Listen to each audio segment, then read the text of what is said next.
You guys can't see it, but there's a pulsing electric corner sign on the TV right now. But welcome everybody to another episode of the Electric Corner podcast. To be honest, we haven't filmed one probably in about 2 weeks.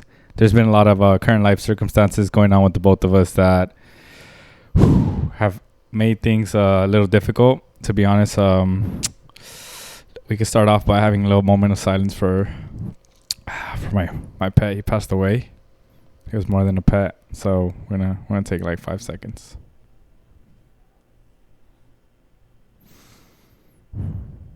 All right, but we're back. We're here, bringing you guys another episode. There's a lot of things to fucking talk about. This is the thing about, I guess, the electronic scene, bro. Like 1 week, there's so much shit that's gone by. But luckily, this weekend we have Night Hearts Festival, which, if you guys don't know, is a festival hosted by Knock2 and ISOXO, which are two DJs and producers based out of San Diego. And honestly, have you seen any of the videos that had popped up recently or no? I haven't seen any of the videos. Bro, those shit's like lit. Let me see if I can pop some up. But they basically are hosting their own festival, which appears to be one of the big things that DJs/producers are doing. Like, we'll go ahead and start off with this one. See if I can get some sound here.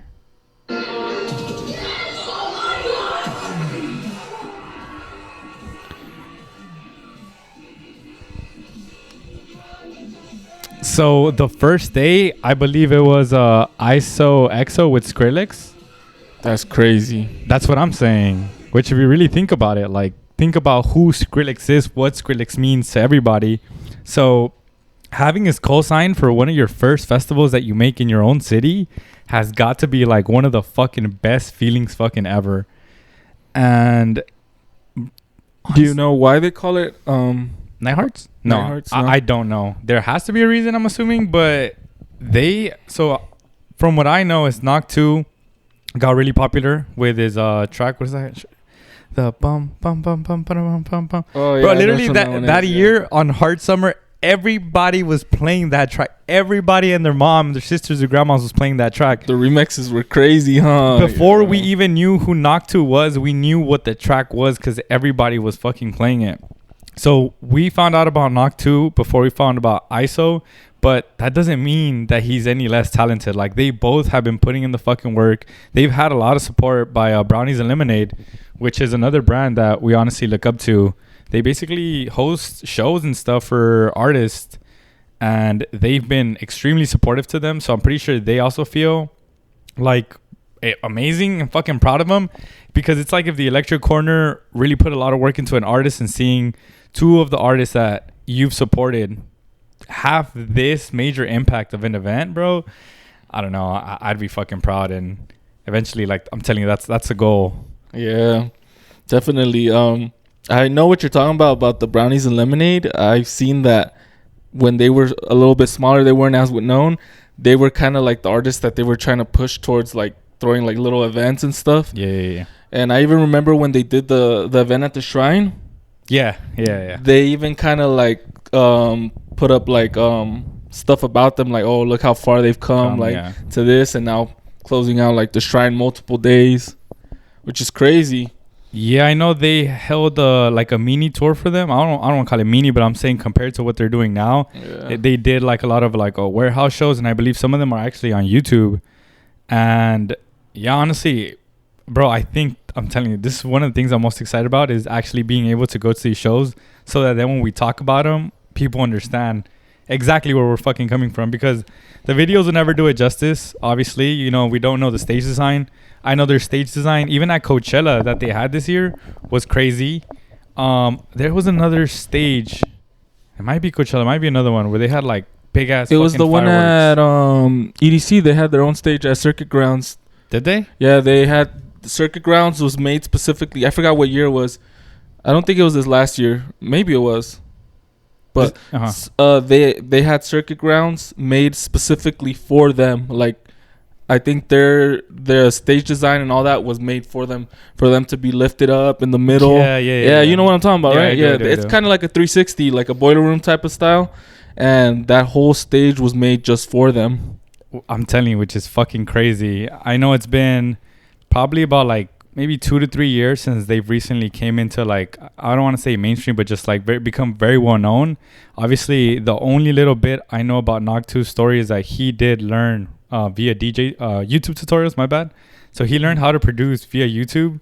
So I'm not gonna lie, I've tried a couple times that you really do have to put in the work to learn through YouTube. Like really dedicate yourself, sit down, and just it's honestly I've gotten frustrated a couple times doing that. So the fact that he was able to do that and how far they've come is crazy. Master it more, like, you know.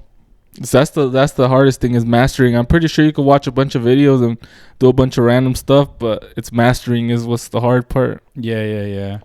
But it's cool. It's cool to see two friends out of the same city, you know, being able to create this like amazing festival, which is once again what I had said earlier.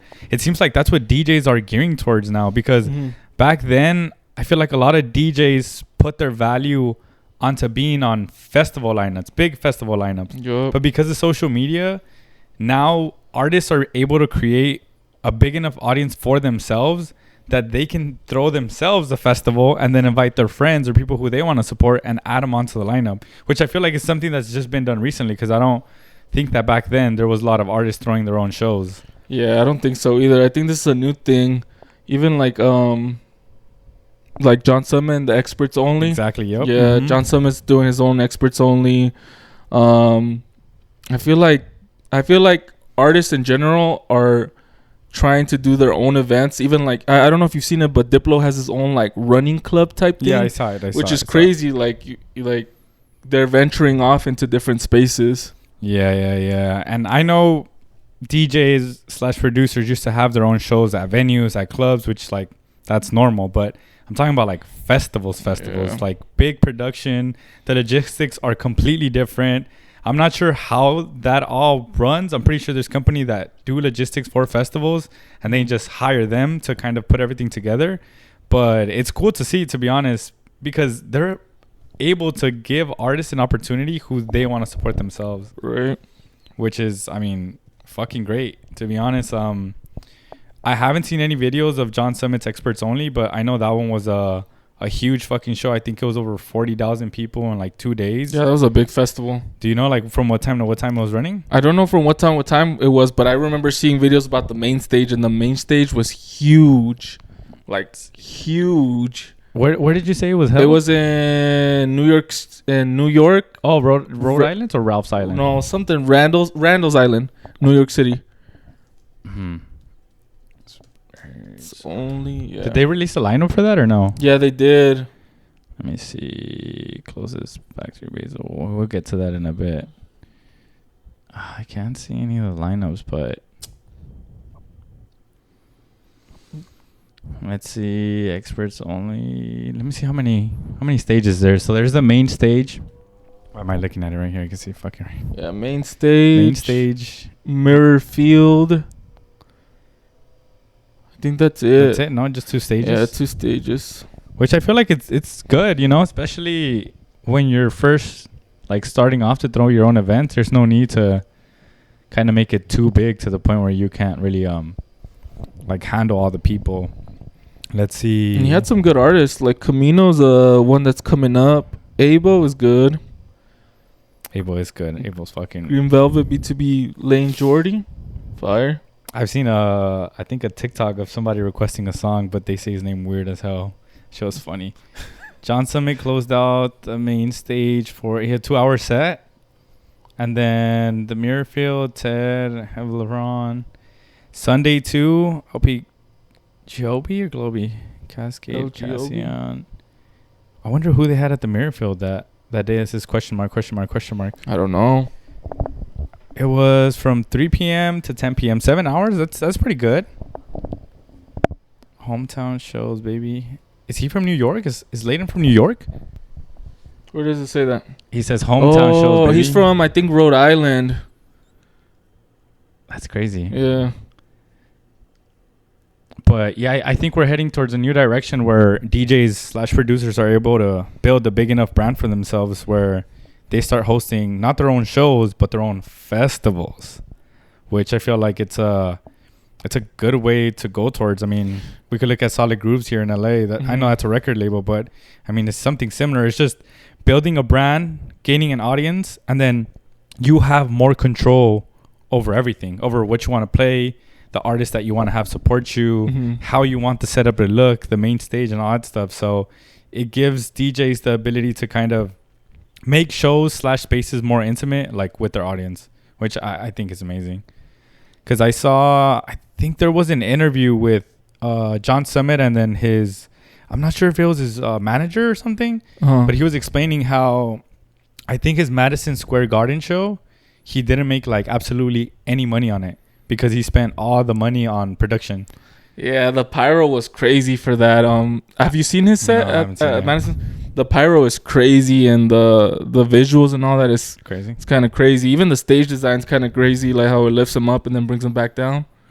So I can see that why he didn't probably make any money, but yeah. But I mean, like, I feel like at that show, it's like he explained too. He's like, at that point, you know, John Summit is bigger than John Schumer, so it's like, it's not about making money. It's about building an experience where people kind of follow you even more, and in the long run, that'll make you more money because that's how you gain an audience. That's how people end up going to experts only events, buying merch and all this other stuff. And at the end of the day, like, you kind of make that money back on the back end, and you still are able to create like a great experience for your audience, basically. But you said you saw Dennis Cruz. He's from Solid Grooves. Yeah, I saw Dennis Cruz at Forever Midnight the first year I went. He actually played at the stage that Club Space hosted that night. Do you remember what it was now? The stage? Yeah, stage. I don't remember the stage, but it was hosted by Club Space because they had the Club Space in the background, and that specific night or that specific day was hosted. That stage was hosted by them. Yeah, I did see that Rossi. There was like a little bit of so I think he had already not canceled, but he wasn't able to make it to one of his shows here in LA. So a lot of people were like super excited for this because he was on this lineup, but unfortunately he closed out, I think, High Ibiza the night before, and he couldn't make it. So there's a lot of people that were not upset, but I would say like disappointed, because they had already missed him the first time. So they did everything in their power to try to make it this time. And then, you know, it just, which is another thing we could talk about. It's like, I understand that at some point you're trying to get as many bookings as you can. But there's also that, how do you call it? Just that risk of understanding that, you know, how logistics work and plane flights and all that shit. Yeah. And at the end of the day, it's not the artist's fault. It's like technically nobody's fault. It's just shit that happens. And I guess some people could be like, you know, why are you booking 2 shows? But I mean, logistically, if you can make it happen, you're going to make it happen. But it's like, put it this way. It's like, let's say I have a show here in LA and I have a show in San Bernardino, and I know it takes me 2 hours to get there, and I know I have a 5-hour gap in between. So I grab a car and I'm like, yeah, hell yeah, I'll make it. But then there's a fucking accident in the fucking highway, which is obviously out of my fucking control. And you could have planned for it, but at the end of the day, it's like, it's just stuff happens. So, I mean, he said he was going to be able to still make it to LA, but not play for this. So he was going to go DJ at an afters. But I don't know which afters it was going to be. Do you know where this is being held at? The Sears. Oh, at the Sears. Oh, it does say Sears building right there, huh? I seen it just because somebody had posted a TikTok or a story, and I had seen that they had tagged the old Sears building. Oh, snap. Which is another venue we were talking about last podcast. That's I think we were talking about that one for Sammy Virgil. Virgie, Virgie. Yeah, he played there, or it's gonna play there. But yeah, that venue's, honestly, I haven't gone, but I'm pretty sure it's pretty sick there. Honestly, any venue that Golden Voice and Framework put up is always good. They're the ones that did the airplane, the hangar. And they're the one that did all the Fisher and Chris Lake on the block. They did the block party. Yeah, I know. They hosted Hollywood. They hosted that. They're very tapped in with, I don't know, venues. I don't know. Well, they have unique venues. I feel like they have unique venues. Because before this, I had never seen them do anything at the Sears building. Nah. So I think the Sears building is kind of new. Yeah, but I'm telling you, supposedly Rossi was gonna DJ at an afters. I saw that Gordo DJ'd an afters. Oh yeah, I saw that too. That's crazy. Do you know what afters it was? It was Utopia. Oh, it was the kind of new afters that started probably about, I'd say probably maybe like a year ago. I haven't seen that one. It's the same. They use the same venue that LA Raver used to use or still uses. The one with the LED lights. Oh, okay, yeah. I seen that one. Yeah. So they use that one now. Mm-hmm. Oh, shit. So he went to DJ there, which is crazy to be honest. The fact that he was actually down. He probably wanted to play that bad. He was like, I gotta show up for LA somehow. I mean, I haven't listened to a Gordo set live, but I mean, he's a Drake fan. He's a Drake supporter, so I'll rock with him any fucking day, bro. But yeah, Ma P, was it 6 hours? No. Maybe. I think it was 6 hours. Do you remember where it was now? It's at the LA Historic Park. LA Historic Park? Yeah. And once again, another venue I have not gone to, but there were a lot of people that actually liked the idea of him opening up to get people there early to be able to like have them listen to the other artists. And I feel like John Summit started that, honestly. He did it at his show here at the BMO, no? He did it also at the one that I went to go see at the Kia. I went to see him at the Kia Forum. Oh. Yeah, he had a show at the Kia Forum, but he did it at the BMO too. Yeah. I think he did it for Madison Square Garden as well. Yeah.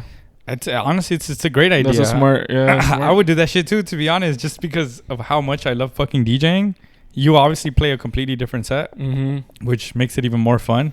But fucking WID, I'm not gonna lie. Yeah, because when I went to the Kia, when he opened, we didn't even know who the opener was. It wasn't until, because they posted the lineup for the day, but they didn't post the times. Oh, okay. So as soon as the doors opened, the times popped up and it showed that John Summit was opening for himself, and then he was gonna do the main event or whatever. Yeah.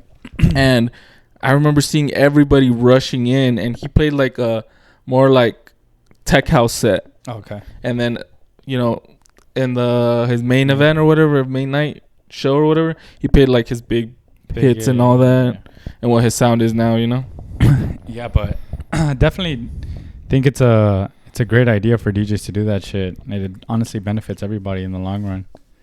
Let me see, but where was it? Oh, did you see this video? No. Oh yeah, I did see that video. Moppy actually caught a fucking Labubu midair while he was opening for himself, which is crazy. I seen a different one where he throws one. He throws a Labubu to the crowd. Is it the same one? No, it's not that one. It's a different one. It's one that he brought. It's one of the new ones. Can you imagine just grooving, bro? Not even paying attention. You just catch a fucking Labubu to the fucking head, bro. Oh, it's fucking. They even made a cute hat for it. Somebody was selling a Inosuke outfit for Labubu, but they wanted too much money for that. How much was it, bro? It was like, I think like $35 just for the outfit. I was like, nah. But I mean, it looks packed as fuck. I don't know how many people fit at LA Historic Park, but have you ever seen where that's at? That's in front of the what? The City Hall building? Like right in front of it? Right in front of it. Nah. No, you've never seen it? Yeah, it's right in front of the City Hall. I've taken a very, very, very long break from shows, so there's a lot of fucking venues that I have no idea how they're set up. It's not that big, bro. No, it's not as big as it looks. No, it's not as big as it looks. They're kind of packed in there. I mean, I'm not gonna lie. One of the things that always trips me out is EDC, because when you're there, like, you could be pretty far away from the stage and it doesn't really bug you, and then you see it on camera or on screen, or you rewatch the set and you see how far away you are from the stage, and you just think to yourself, like, how the fuck can you even enjoy being that far? But you are, and you do. So seeing this, I know it looks super packed, but I'm pretty sure the people in the back are having a fucking amazing ass fucking time. Yeah. And then I think this was the first day or whatever, so this was the day that he added extra. So these were all the people who couldn't get the main day. So at the beginning, he was only supposed to throw one day, and then he had another day because tickets sold out. Yeah. So it was Saturday, Sunday, or Friday, Saturday? I think it was Friday, Saturday. It's kind of like what Clooney did as well, no? Do you think they actually do it like to add a show, or you think they actually plan it ahead of time? I think they always have it planned ahead of time. I think they're not dumb. They have people who work their numbers. They know how many people they can bring. Yeah. Yeah, I've always felt like they know somewhat what they can sell, you know? Yeah. So they already have we're adding an extra day under their sleeve, or what? Yeah, bro. And because you got to think about it, like even to like book little venues, I'm pretty sure you got to tell them ahead of time, you know? Nah, yeah. What's his name? Nightmare was talking about that on a podcast once, where there's a difference between hard ticket sales and I'm not sure if they call it soft ticket sales, but it's basically people who go there to see you versus people who go there just to go to the club. And basically they have this average number of like what type of numbers that you do, so they know whether to book you or not. Because obviously they want to book people who they know are going to get people to go see them. And then people who show up to the club can be like, you know, a smaller portion of that. Yeah, like I just want to go to the club. I don't care who's playing, basically. Yeah, exactly. They rather that number be smaller than the other number, because what if that night, you know, for whatever reason, it's a slow night for the club, and then you don't fill it up. It makes sense. And speaking of festivals, Ultra Miami dropped their first phase. And I'm not going to lie, Ultra Miami never fucking disappoints. It is the first festival of the year, so their lineups are always fucking crazy. Everybody always drops their new tracks, their new music. It kind of sets the tone for the rest of the year for all the festivals. And they dropped their phase 1. We're going to 9999999. Fire. Did you see him? No, at Hard Summer? Because I know he was there. No, or was it I Hate Models? I think it was I Hate Models, and they were there, but I didn't see them that year. I have seen them once. I think it was at Beyond. I forgot what year, but I saw them at Beyond. They're fire. Adam Bayer, Joseph Capriati. I saw Joseph Capriati at Day Trip. Fire. Adria TK. Oh, Emily Lenz and the Sarah dynamic duo, bro. Exclusive world debut. Damn. The Techno Mommies. Yup. Emily Lenz, B2B, Sarah Lund. Bro, I'm be going crazy on the live stream if I'm not able to make it in person, bro. I'm not gonna lie. I'm definitely gonna wild out for that one. It's gonna be fire. Armin van Buuren, exclusive. Borscht Brecha. Is that... Am I tripping, or is that the Biza Rap sessions? I don't know, but I've seen that before. Yeah, so there's a lot of people that... Should we just search it up right now just to get out of the fucking... Yeah. Sacarnos de la duda? But I think that's just a producer. I don't know. Who's this? It's an Argentinian record producer and songwriter. Yeah, I always see like little like collabs that they do, huh? On the songs. But let me see. Is it actually him at Tomorrowland, or is it a DJ? No, I think it is going to be him. Is he a DJ or a producer? Oh, he's all three. That special guests are going to be crazy, bro, because he has so many fucking recorded sessions with a bunch of fucking big-ass artists. But I've seen some of his tracks, like his name on big tracks. No, I know he has a lot with like Peso Pluma, Shakira. So he's definitely gonna have some crazy. I think he even has some with what's her name? The La Gaviota or what? I forget what her name Karol is. G? But Who? It's not Karol G. It's the other one, the Brasileña. There's so many. Yeah, I forget her name. If I think about it, I'll let you know. Carlos Cox. He always has his own stage, no? Usually the Resistance stage is his stage. The year that I went, the Resistance stage was specifically made for him. Did you like it or no? It was sick. Yeah. Yeah. Is it? It's a dome. Is it a big stage? No. No, it's the main techno stage. Oh shit. Yeah, it's the one that they used to promote Ultra in different countries. The Resistance stage. Oh, okay. Yeah, that one was specifically made for him. That year. That's crazy. Yeah.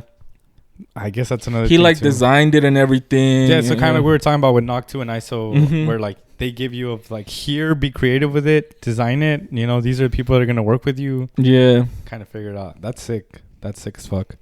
All right, DJ Snake. Not gonna lie, his sets are always fucking fire. Hold on, I know people can't see this. Sorry, I cut you off. No, it's okay. Okay, go ahead. Do you know what the exclusive means? I'm guessing exclusive sets. What I learned later that the exclusive means that I don't know. I remember you talking about it once. It's when Jester said that they have like a radius a radius clause. So that's basically what it is, that they're not going to be playing for 3 months in any big festival in around or a certain radius. So you won't see any of these artists at EDC. Oh shit, for real? Nah. You won't see any of these artists at EDC or Coachella. Yeah, Coachella makes sense. EDC, I mean, to be honest, because EDC's in May. Last year, Elenium wasn't there. Elenium was not there. That was one of the big ones that I was a little sad. I mean, I didn't go, but, still a little sad not to see on the lineup. ISO, EXO? No. Damn. Chop. Yeah. Off the list. John Summit? No way. But you know what? Like, John Summit hasn't been at EDC in years, bro. When was the last time he was there? I probably like 3 years ago? No, 2 years ago. More, bro. Like, the last time that he played was when he played his set at Circuit Grounds. Damn. I think that was 2021, bro. Let's see. Let's search it up. You know what the thing is, though, too? Is that realistically, I know EDC to us is like the biggest festival here, and one of the biggest festivals here in the U.S. So we think that, like, where the hell would they go? Oh, he did play, huh? Well, with Green Velvet. Oh, that was Green Velvet. That was like 2 years ago? A year ago, kind of? 2024? This is Orlando, though. Like you said, yeah. Orlando's different because, that's all the way until November. But Las Vegas was probably like 2 years ago, like 2024, a year ago. But what do you call it? Oh yeah. Like I was saying, I know to us, EDC is like the cream of the crop because it's one of the biggest festivals here in the U.S. But a lot of these DJs also want to go play like around the world, Yeah. So them missing EDC to them is not really a big deal because they go to Ibiza, they go to fucking Europe, they go to Thailand. Not only that, like a bunch of other places, bro. Miami Music Week is, I feel like it's probably the biggest. It's bigger than EDC week, bro. Oh, 100%. Just because it's Miami. And if I'm not, correct me if I'm wrong, but Miami Music Week started, like it was its own thing even before Ultra. And I think it just kind of merged or started like becoming like one thing. But I know Miami Music Week was like, it was a kind of like spring break for Miami. Even before this whole like started getting combined with Ultra. But it is crazy the amount of shows that are thrown there. I mean, you have fucking club space 24 hours. You don't have that in Vegas. Also Live, the one that they have just opened up. Oh no, or was there? They have what's it called? Is it Level 7 or Live? I forgot what it's called, but there's another 24-hour club that's as big as Club Space in Miami. Is it actually like a club or like a club? No, it's a club like Club Space. Oh shit. Yeah, but that 24 hours is it's crazy. 24/7 is crazy. I definitely have to experience that at least a couple times. Yeah. These couple benders in there, bro. You have to experience it. Fucking go grab breakfast, wake up, have some waffles, and be like, yo, let's go fucking party, bro. What the fuck? Major Lazer, never listened to him live, but definitely somebody that if I had an opportunity, I'd check him out. Marlon Hofstad, don't know who that is. A lot of people were talking on TikTok about Miss Monique. I have no idea who that is, but that's Antonio's favorite fucking DJ, bro. Oh yeah? Yeah, he fucking always listening to her YouTube sets and fucking sending me videos. Yeah, TikTok is big on her. I don't know why. But she be popping up. From what the couple of sets that I've kind of listened to, they're pretty good. What does she play? I think kind of like, I don't want to say tech house, but it's definitely in the house realm. Kind of like LP Globy? LP Giobbi? Yeah. Somewhere within that realm. Sebastian Ingrosso, B2B, Steve Angelo. That's basically Swedish House Mafia. Just missing one. Steve Aoki, Vintage Culture, and Wank That.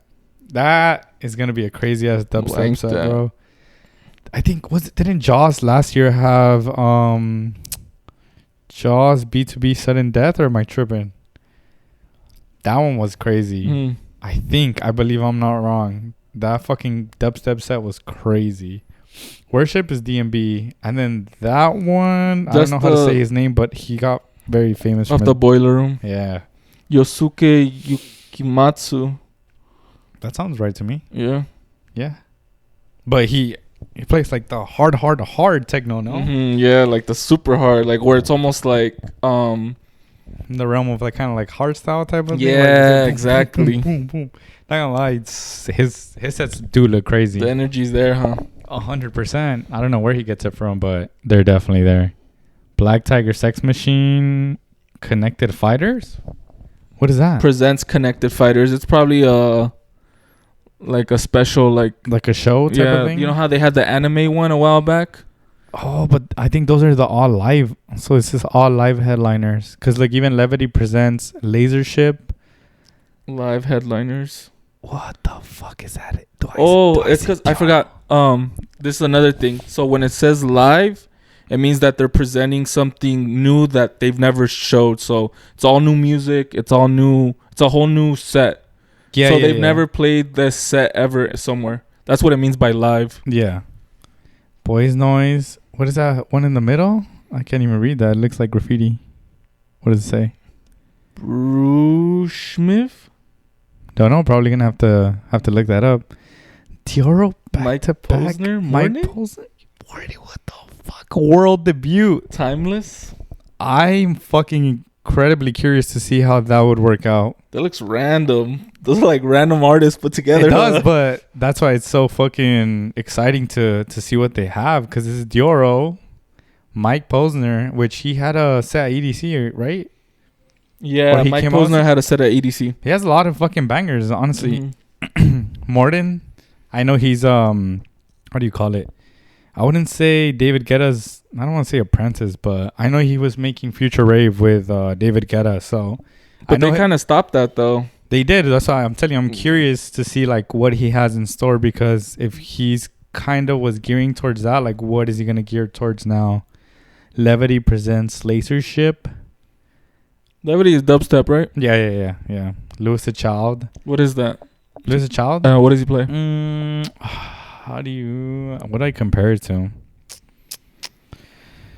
I'd probably have to play you a song. But I wouldn't compare it to San Holo, but it's within the realm of like Madion, San Holo, like that type of music. I didn't really like Madion the year that I went. No? We saw him like 30 minutes and we left his set.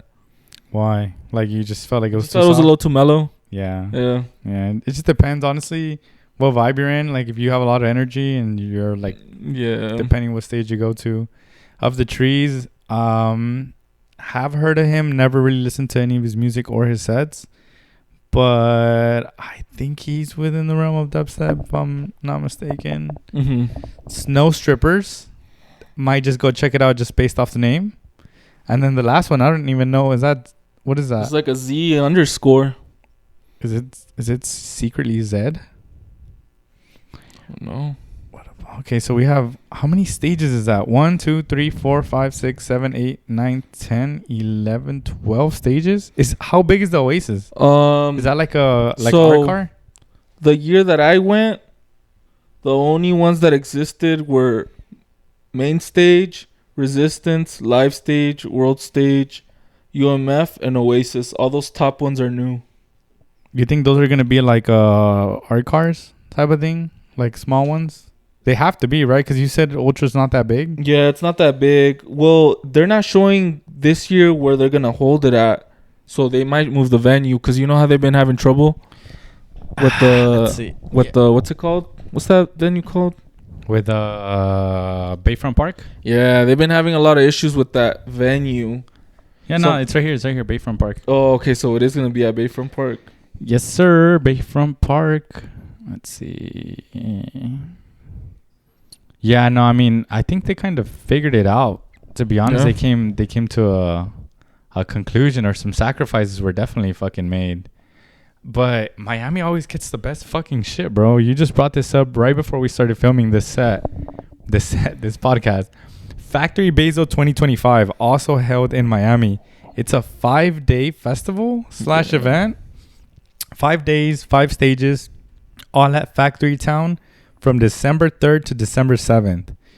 Starting from Wednesday all the way to Saturday. From 9 p.m., right?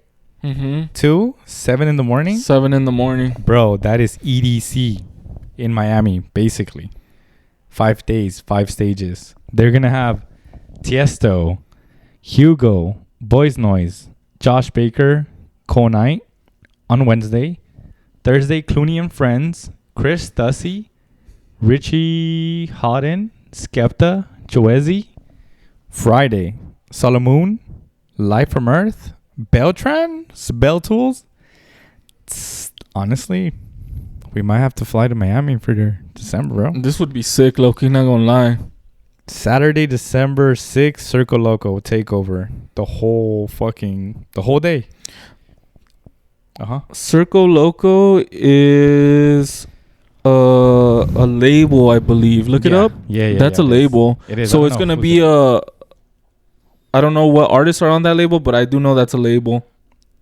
I hear Circo Loco. Right. Oh, there you go. See what artists, just real quick.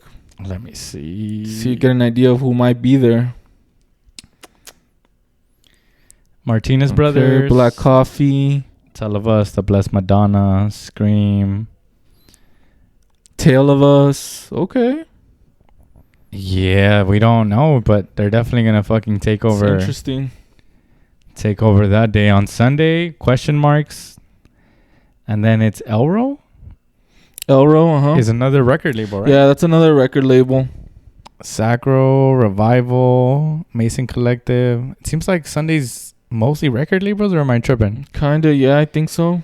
Oh, it's by Insomniac too. Yeah, it's their Factory Town is their Miami brand. Like their all the events that take place in Miami are by Factory Town. So what is Factory Town? A venue, or is it like a brand? I think it's their like brand or whatever, because Factory Town holds different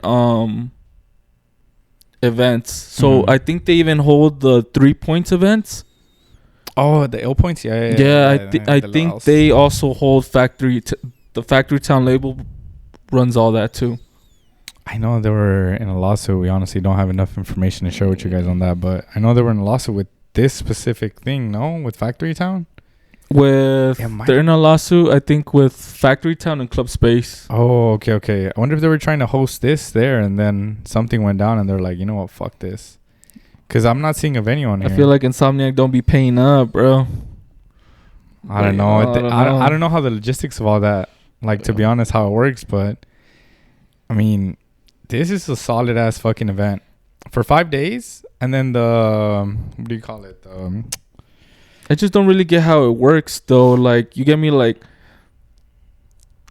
let's say Tiesto. You know how Tiesto's going to be at the Infinity Room, right? Mm-hmm. Does Tiesto bring other artists, or do other artists play before Tiesto? You get me? Yeah, I get what you're saying. Because think about it. From 9, Tiesto's not going to play from 9 to 7 in the morning. Yeah. Tiesto's probably the main event. But this is probably the most simple first tier lineup, right? That's what I'm guessing. I don't know. I didn't even know about this event until you brought it up, to be honest. I mean, I don't think they're going to make people hop from room to room because the crowd control would just be crazy. But you're right. Like, it's 5 stages. I don't think he's going to play from that time to closing. Someone else got to play, right, in between? I'm assuming, like you said, this is probably like phase 1. These are like their main headliners. Because, I mean, even just off this lineup, a lot of people will buy tickets right away. Yeah, this is fire. And then eventually they'll release more, and then the second phase of people will buy. But, I mean, overall, this is pretty fucking solid. Skepta.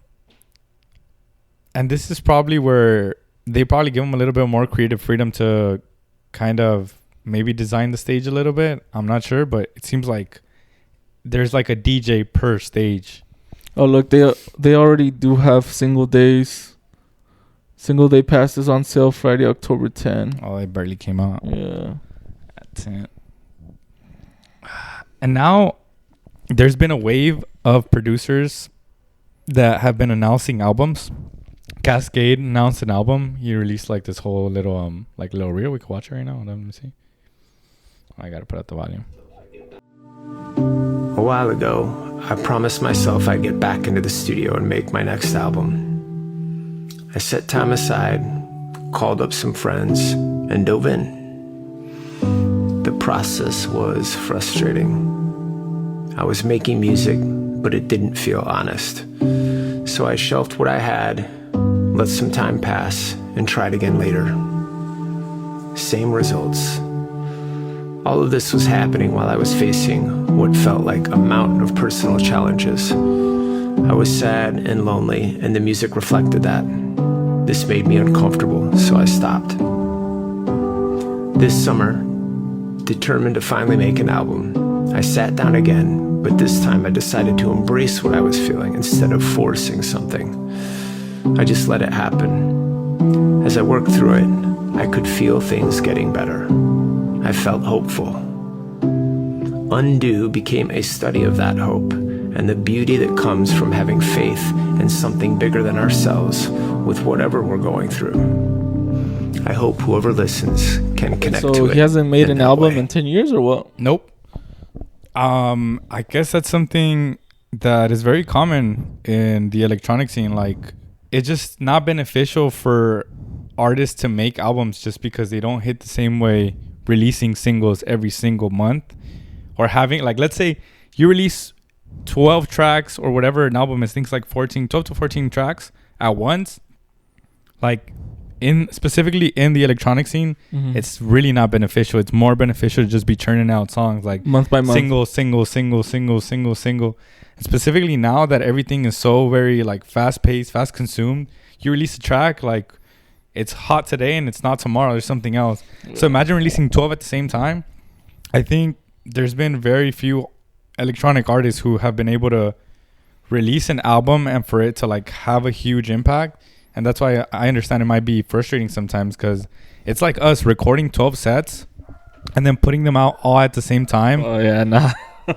you know, and like people not appreciating it, or you feeling like some sets were appreciated more than others, and then other ones they were just like brushed off, or you would rather just release one like at a time. So he really hasn't released an album in 10 years, and that's crazy. It is 2015. It is, but I'm telling you, you could survive being. Wait, but has he released new music? Yes, yeah, 100%. Okay. But not an album. That's what I'm saying. Oh, okay. You can survive as an EDM producer just by releasing singles, and you could survive. You could live like that. You could gain a big audience and have a big following just by doing that. But as an artist, as a producer, as somebody who makes music, I'm pretty sure that like making an album is just something completely different, because you make a whole piece of art. Yeah. So it pretty somehow all those songs somehow work together, right? Yeah, and it's just kind of like a big piece, a big statement for somebody who's specifically like an artist that they kind of want to put out to the world. And like you just explained in the video, I mean, it does get tough. I mean, we could relate to it. I mean, with kind of what we're going with right now, like we've been struggling so much with our personal life that, believe it or not, it kind of starts affecting our output. I mean, for the first time in 2 years, I didn't post a set this week because it just didn't feel right.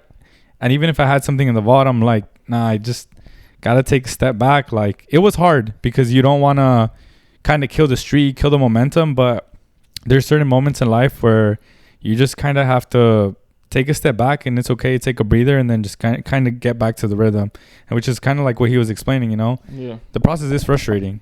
It is frustrating balancing personal life, personal issues, and still trying to churn out, I wouldn't say content, but just kind of express your art while dealing with personal stuff. But I'm glad that he's finally able to kind of work through that. But it's like he says, you really do have to grab what you're feeling in the current moment and the current struggles and kind of merge that with your art, because if you stay there and you're fighting it, like, it's going to be so difficult because you're fighting two battles. You're fighting one to kind of like survive and another one to kind of express your art. And when you're frustrated, you can't make anything. Yeah. It's like we were talking about earlier, specifically with producing music. Once you get frustrated, I mean, I've given up. I'm just like, you know, I'm just take a break, and it takes a while for me to go back to it. So when you start feeling frustrated as a producer, I'm pretty sure it could definitely feel not like you're getting left behind, but I don't know. A lot of people talk about it when they write books, writer's block and everything. That becomes also difficult as hell. So like I said, specifically a producer not being happy with the music that you're making, because he has put out bangers, to be honest. Yeah. He has a few tracks that are like really good, but he's not happy with them because, once again, it's like he explained, you know? Do you feel like what you're currently going through like has affected like your sets, or like everything. Yeah, definitely. Like, I just feel like more like it's just kind of like, oh, like whatever's going on is causing me to like not post, or like just I don't want to do anything, you know. And of course it affects me, like I'm not posting, I'm not putting out new content or whatever. But it's how Sweaty said, eventually like you kind of gotta be like, I gotta get back into it. Yeah, and it's definitely tough, but I mean the only way is through, to be honest. There's absolutely no other way around it. So at least he's actually has been able to actually find a way, and definitely will be talking about his album when it drops December 4th. So hey, but 10 years is crazy though. That's a long time. That's a long time. It is. And for an artist of his caliber to wait 10 years, when was the last time David Guetta released an album? I don't know. That's what I'm saying. There's a lot of these DJs, even Tiesto. I don't think he's released an album in a really long time, because there's no need. That's how you said, huh? Like, it's just better to just sing a track here and there, here and there, here and there, here and there. Yeah, the only huge album, well, there's been a couple, but the one that I can speak to that was like really good, no skips, that I was really into and came back, I think came out like 2-3 years ago, was Subtronic's album Fractals. That one, like when I first heard it, every single fucking song from start to finish, it was no skip album.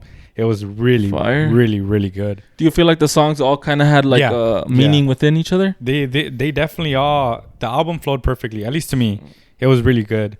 I need to check that out. I've never heard that. Yeah, that album that you're talking about. And now he's releasing his second album, I think. It's called Fibonacci Part 3 or Part 2. But you know something, bro? I feel like Subtronics,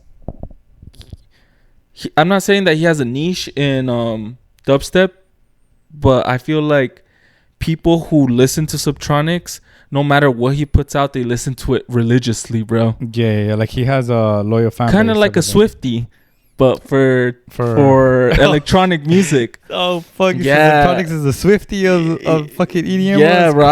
I feel like he's like that. Like I feel like the people who listen to Subtronics are super loyal to him. Like, yeah. Like, it's crazy, bro. I mean, I'm telling you, his albums were one of the few albums that I actually listened through like the whole way, because I know Chris Lake put out an album as well. I haven't gotten the chance yet to definitely listen to it like from the start to the finish. I was listening to Sammy Vergie's album as well, but never really got the time to like finish it all the way through. And that's the thing, like when I sit down and I listen to the album, I have to listen to it all together, or else I kind of feel like it throws it off. And most of the time that I have time is probably at the gym. But at the gym, I usually use it to kind of find new music to play in the sets. Yeah. So it's kind of been a while since I've actually listened to an album full, like completely. I know what you mean. Yeah. Back then, when I used to work, I would listen to music all the time. So that's why I got a chance to listen to his whole thing, and 100% 10 out of 10 recommend. But there's a lot of DJs putting out albums, so it's exciting to see. And I mean, like I said, you could really survive off just dropping singles, bro. Yeah, low key, like now that you're comparing them, it just makes sense to just drop singles. Just because, how you said, people consume music so fast, especially in the EDM world. Yeah. I feel like one banger comes out, the old banger's out, you know? Nah, definitely. I think they probably have a lifespan of maybe like a week or two. It depends, because even if it's like a track ID where people don't know what it is, they'll give it like maybe 2 weeks and then they'll just move on to another one. And not only that, I feel like artists nowadays rinse tracks like crazy. Like you might hear a track that isn't out yet, but another artist is already playing it, you know? Yeah. Let me see. We're searching up the albums. The last time David Guetta dropped an album, studio albums, it was in Just a Little More Love, Pop Life. I don't even see the dates on this, to be honest. 2009, 2011, 2014, 2018. 2018. It's almost going to be 10 years as well. Yeah. 2028. Well, what album is that? Let me see. It says 7. No. You know what? Let's just fucking go to Spotify, bro. That'll be the easiest fucking thing, bro. But I'm telling you, Tiesto as well. Can't remember when was the last time he dropped an album, but all his singles that he has been dropping are pretty good and able to just keep the momentum going. Which is funny how different EDM is like compared to other like artists or like other genres, bro. You know how like R&B or rap or even like hip hop, they mainly drop like albums. Yeah, they 100%. It's 7. That's the name of the album. What year was that? 2018. 2018. Damn, 27 songs. That was so it was 15 for disc 1, and then it was another 12 for disc 2. That's crazy. But this is weird because it says Jack back, Jack back, Jack back. Somebody can explain to us what that means. Yeah, I don't know what that means. What song is this?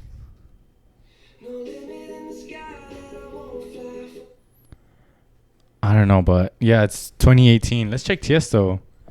When was the last time Tiesto dropped an album? Because David Guetta dropped a couple, like 2 more albums, but they're just remixes, so those technically don't even count, bro. 2023? 2023 Drive? Oh, shit, okay. Let me see. Oh, yeah. I remember this album. Actually, I have Lay Low, The Motto is fire. 1035 as well, The Business. Bro, that's crazy that, you know what? And Pump It Louder is fire. Yeah, but if you realize all of these, well, most of these were singles for a really long time, and then they were thrown into the album. In an album, yep. Yeah. A Boogie with the Hoodie? I haven't even heard that song, but definitely curious. 1035, The Business, bro. That one, how long was that one out for? Don't Be Shy, Tiesto, Karol G. Yeah, they have another one together. Okay. Oh, yeah, this is a banger. Yeah. But Laylo is fire. Have you ever heard that song, bro? Yeah. Laylo's fire.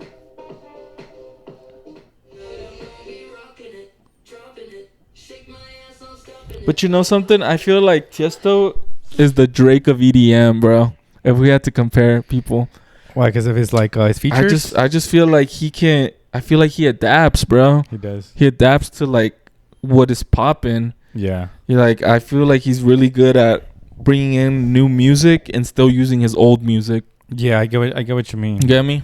Yeah. No, 100%. To be honest, it's a fucking amazing comparison. Not just as a Drake fan, but I'm glad you're able to, you appreciate the talent. Yeah. Because that was a perfect example. No, yeah. That's what I always said about Drake. To be honest, he's been. A lot of people think that he rides the wave of what's new, but in reality he's able to spot the talent and be like, let me support this artist because I know if I give him a feature he's gonna pop off. So in reality it's like I'm not riding his clout, I'm trying to give him what do you call it, exposure. I'm trying to give him more exposure to his talent, his sound, and like you said, he adapts to it because some people are like, oh, he's stealing his flow on this track, but in reality he's able to adapt so that the song actually sounds good. It would sound like something the artist would put out themselves. Right.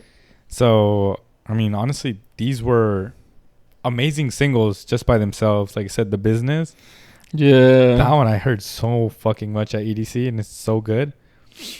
Let me see. Pump It Louder, too, is very popular, bro. Hell yeah, bro. Black Eyed Peas. That was an amazing remix to the Black Eyed Peas, which is something that I think benefits Tiesto a lot. That he's so legendary, same as David Guetta, within the industry, that a lot of artists know who he is, so they're willing to work with him. Because the Black Eyed Peas, to kind of remake that song, the Pump It Louder, and actually have it be like a new track with Tiesto and not an actual remix. Yeah, because it's difficult to get samples cleared. Yeah, bro.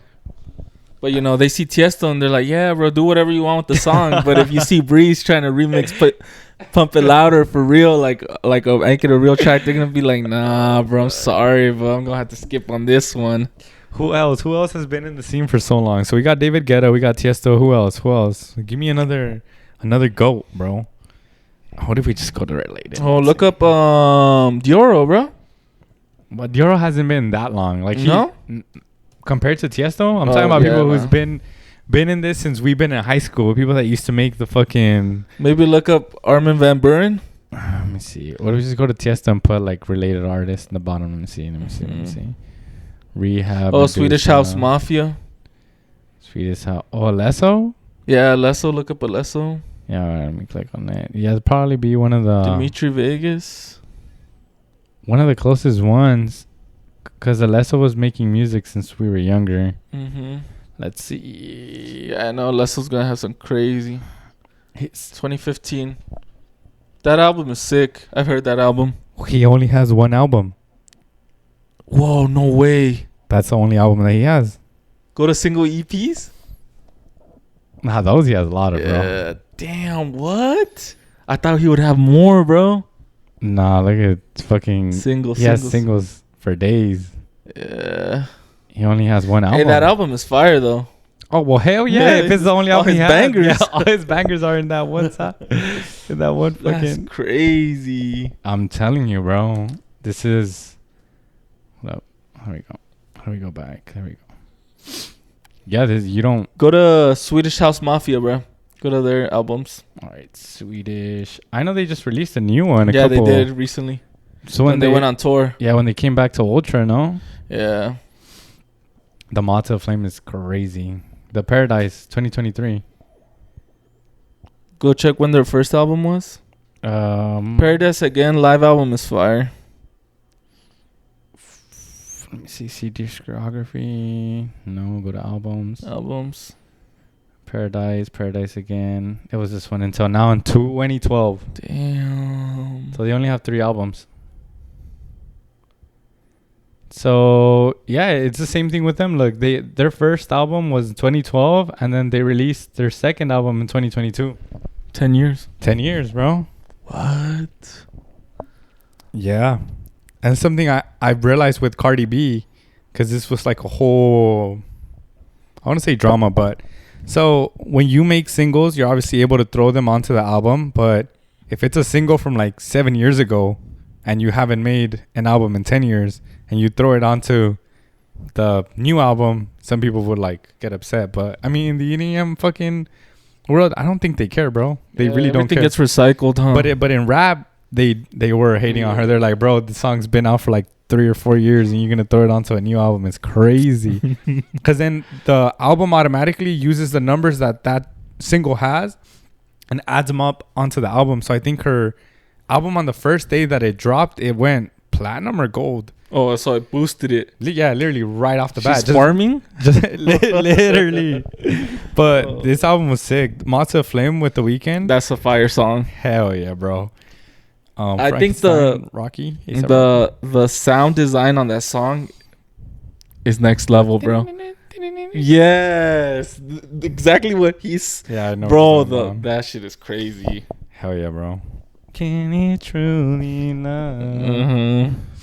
But speaking of David Guetta, did you know that top 100 DJ Mag's list drop, bro? I did see that. It was rufflest of feathers. I'm not gonna lie, but I get it though, because in reality, it's the same thing that Drake said with the Grammys. You know, like who's making these choices and what are you ranking them out of? Because you can't just say this is the number one DJ. Which, by the way, you know, props to David Guetta. This is the second year in a row I think that he gets number one DJ in the world, which is nobody's hating on it, but the question always comes down to these lists is what are the metrics to which you're ranking them?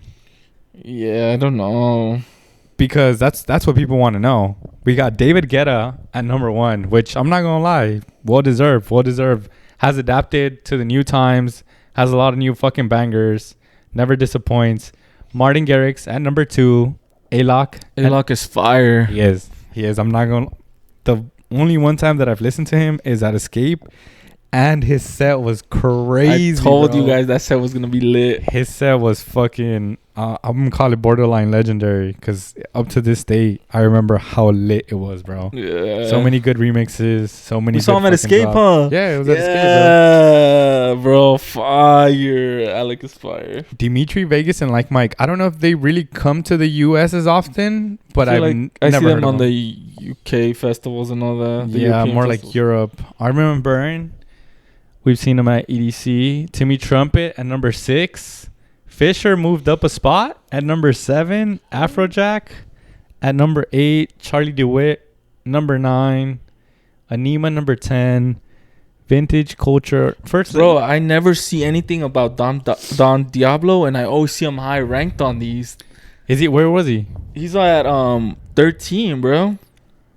Oh well, with this, he moved up to Yeah, that's the thing that I'm telling you. Like, I always see him like on the top like 20 or something, and I'm always like, bro, I never see you anywhere on any lineup or like anything, or that you were even gonna play. But I don't know, bro. Like that's kind of how I was referring to EDC Las Vegas being like the main thing here in the US. So maybe not here in the US, but maybe in Europe, maybe in other parts of the world. There's like a lot of festivals that he's on, but maybe we follow him on Instagram and see what he's up to, bro. Yeah. I don't know. Has he dropped any new music? We can go ahead and check real quick. Not that I know of. But what do you think about the top 10? Is there anybody you would add to?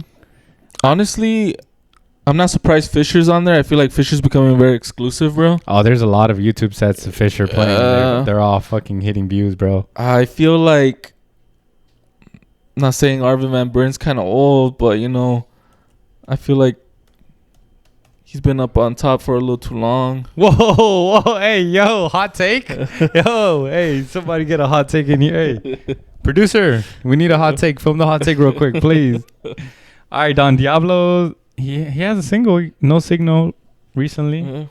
His last album was dropped in 2021.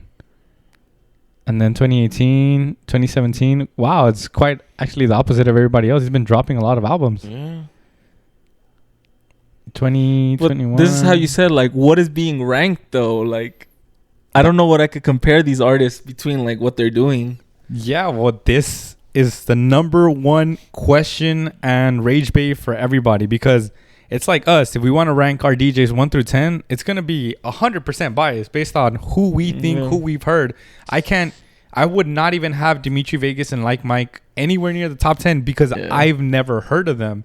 So how is this list being ranked? What are the metrics? Key, what are the metrics?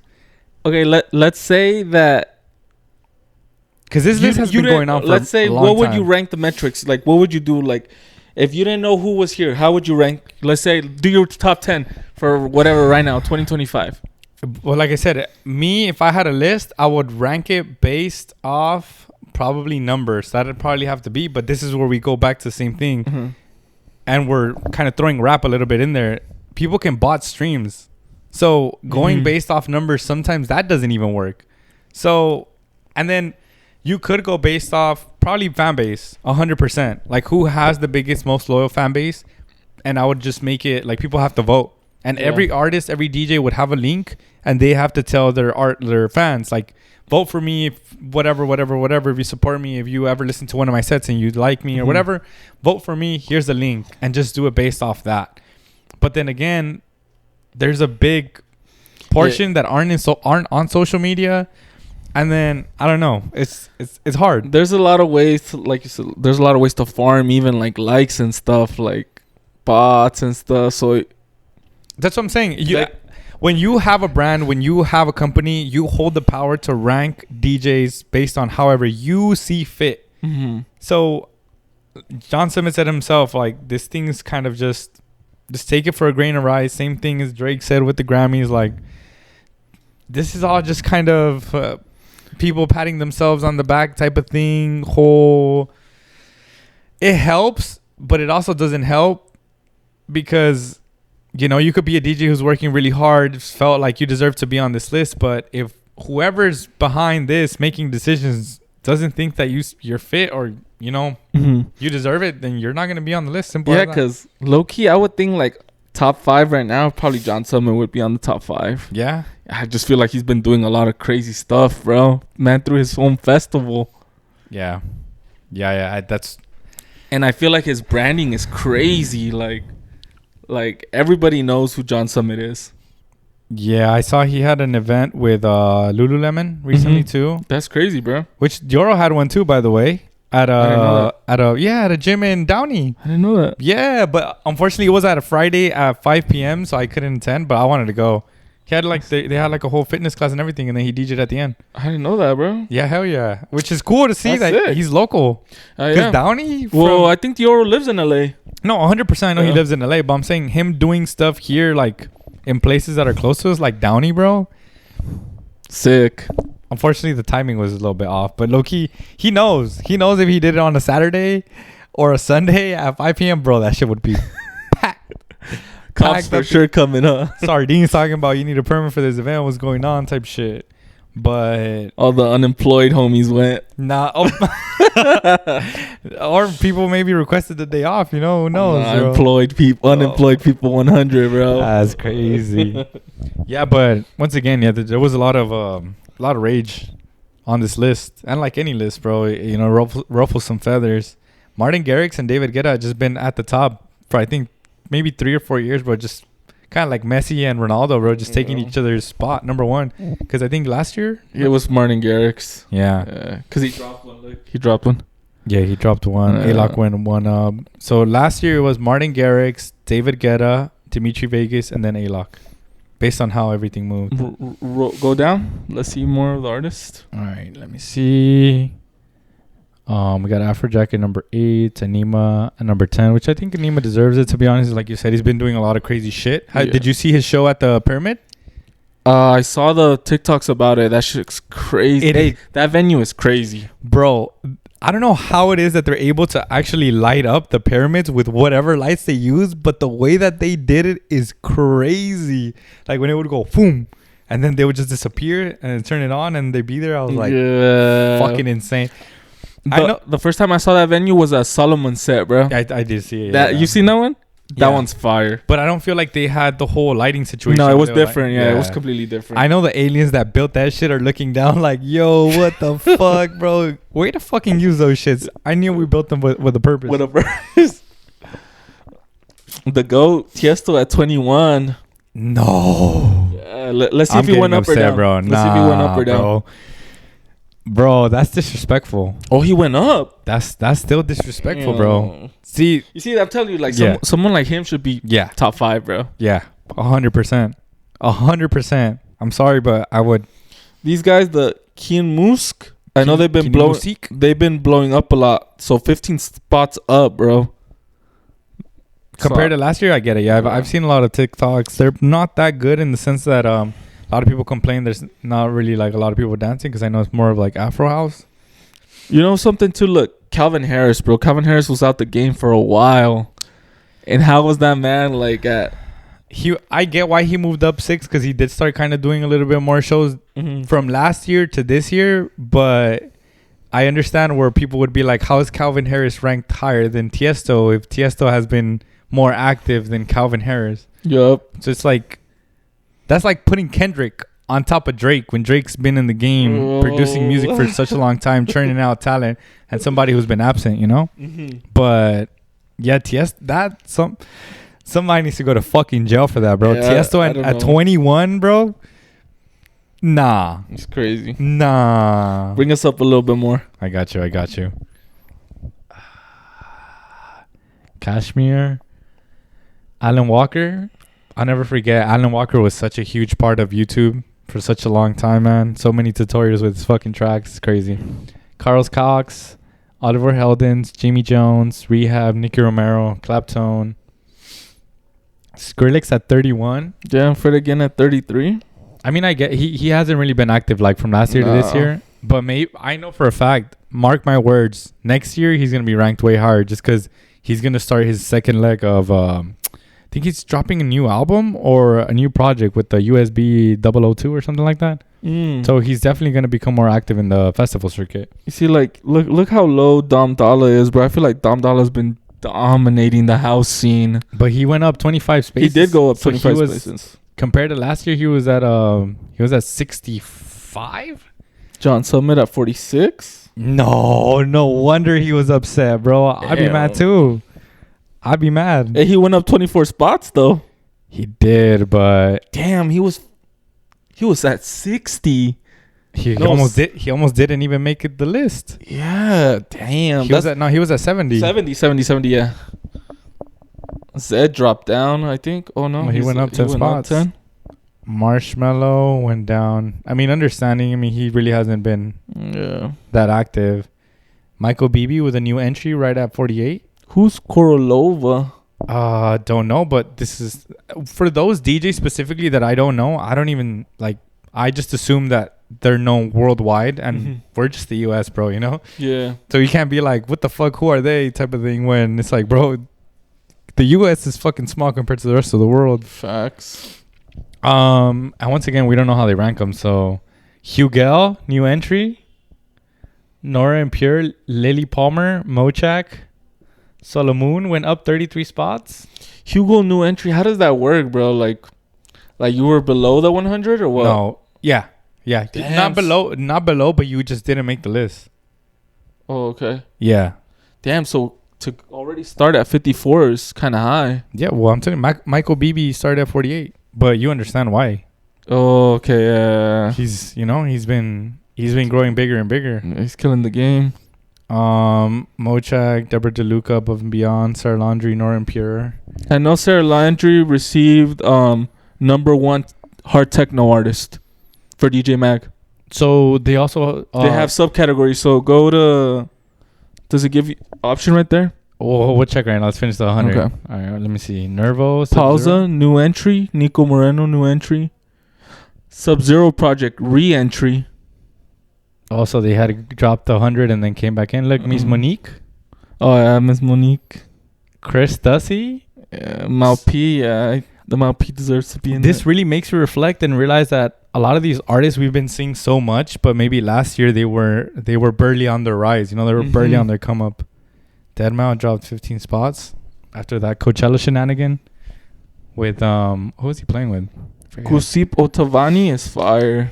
What does he play? Trance. He went up 9 spots. He used to be at 90. Chris Lake made it. New entry, 95. The GO, bro. The GO. No. The GO has never. Fucking. The GO has never been in the top 100. No, maybe last year he wasn't, but this year he is. He has. No, there's no way. Bro, new entry is like they're brand new. They've never been in the top 100.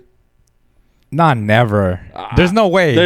There's no way he's never. Look it up. Be like, has Chris Lake ever been in the top 100 of DJs for DJ Mag? There's no way, bro. Bro, I think that's what new entry means. Chris Lake DJ Mag entries. There's absolutely no way. Has a new entry placing 95 for the first time. For the first time, bro. He was a new entry by publication social media account is noted in the United Kingdom origin. While his first appearance in the main pool, he has a long history with DJ Mag, including a performance for the Virtual Sarah series. So then that begs the question.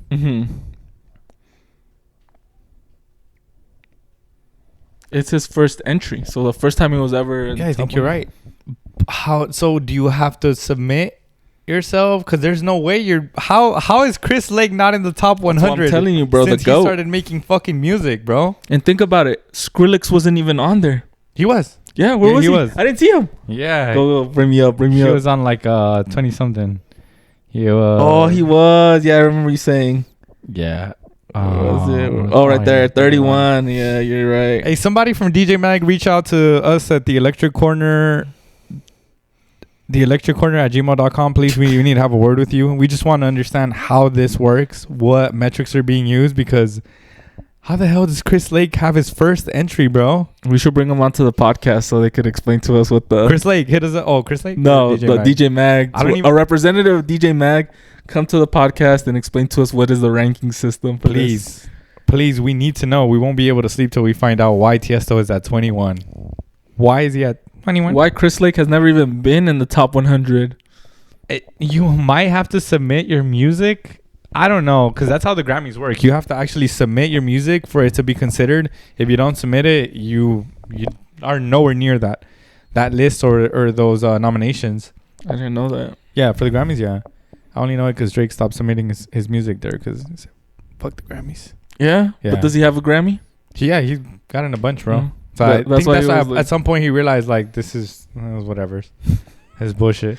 He's like, I'm too good for the Grammys. Nah, I think he realized how it worked, and he was all like, nah, like I don't like the way that they, decide who actually wins. So I'm just not. I don't even care about that no more.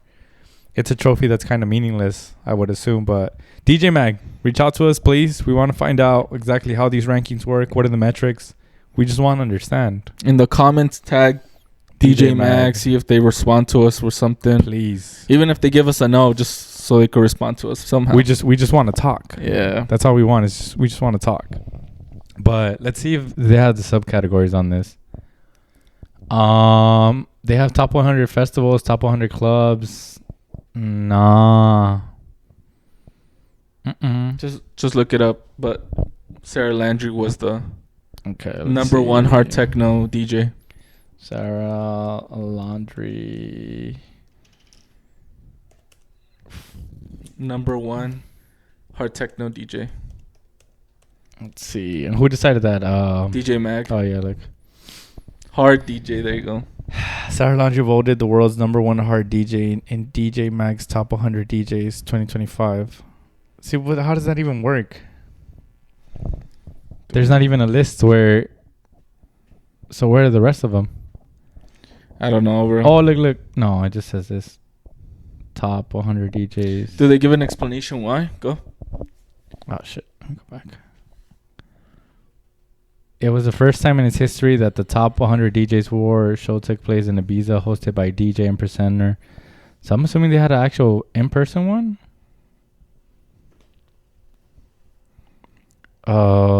She claimed the title, not to mention climbing 13 spots to number 62.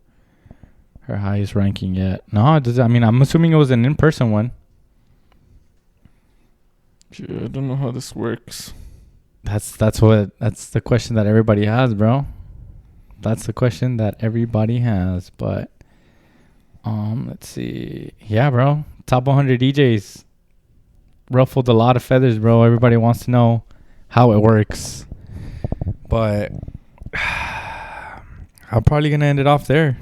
Yeah. I think we're just gonna think the whole night how they're ranked and why Tiesto was 21. Because that's crazy. Oh, why Chris Lake was never even on there ever. That is crazy. Why the fuck was Chris Lake not in there?